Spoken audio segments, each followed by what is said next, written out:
Weeks ago, we saw Russia's fronts around Kiev, Chernihiv, and Sumy collapse into full routes.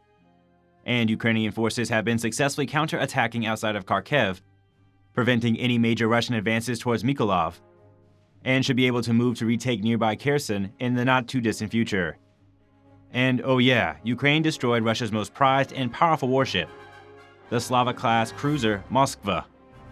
Russia is already spread thinly and has sustained horrific casualties. Not even 2 months into Putin's massive escalation, more Russians are killed than all US military deaths in 8 years in Iraq and 2 decades in Afghanistan combined.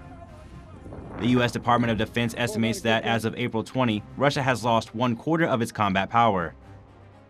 Simply put, Russia's military is not in prime condition. As such, it is not likely there are large formations of troops south of Kherson not already being used on the front lines that are ready to defend the rest of the territory Russia has gained in between Crimea and Kherson, or even Crimea itself. So if the Russians are defeated on the Kherson front, there will likely be very little in between advancing Ukrainian forces and Crimea itself, and not a large number of defenders in Crimea, since Russia invaded from there and was expecting to be conquerors, not defenders. If Russia has to move troops to try to stop any Ukrainian advance, if Ukraine destroys or breaks through Russian formations around Kherson, those will likely have to come from other fronts where those troops are needed and Russians are desperate, but generally failing to advance. In other words, it shouldn't be terribly difficult for Ukraine to take Crimea once it starts experiencing success on the Kherson front.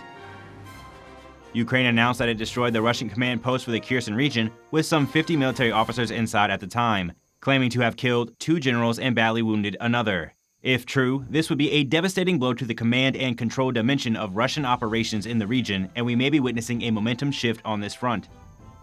The Crimean Peninsula is isolated and not easily reinforceable or resupplied. Reinforcements and supplies can only come by land from one bridge over the Kerch Strait, the Crimean Bridge or Kerch Strait Bridge, as everything to the north is Ukraine and Crimea is surrounded by sea on its other 3 sides. In part to combat this isolation, Russia constructed the Crimean Bridge through the Kerch Strait to join Russia and Crimea by land. This isolation is also one of the reasons the Kremlin wants to carve a land corridor from Russia to Crimea through Ukraine.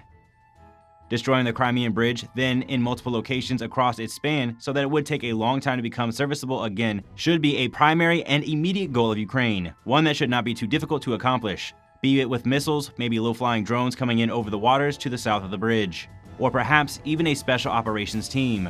The loss of Crimea would be a devastating blow to not only morale for the Russian military, it would be quite substantive. One of its main bases in the region, including the main base of Russia's Black Sea Fleet at Sevastopol, would be in Ukrainian hands.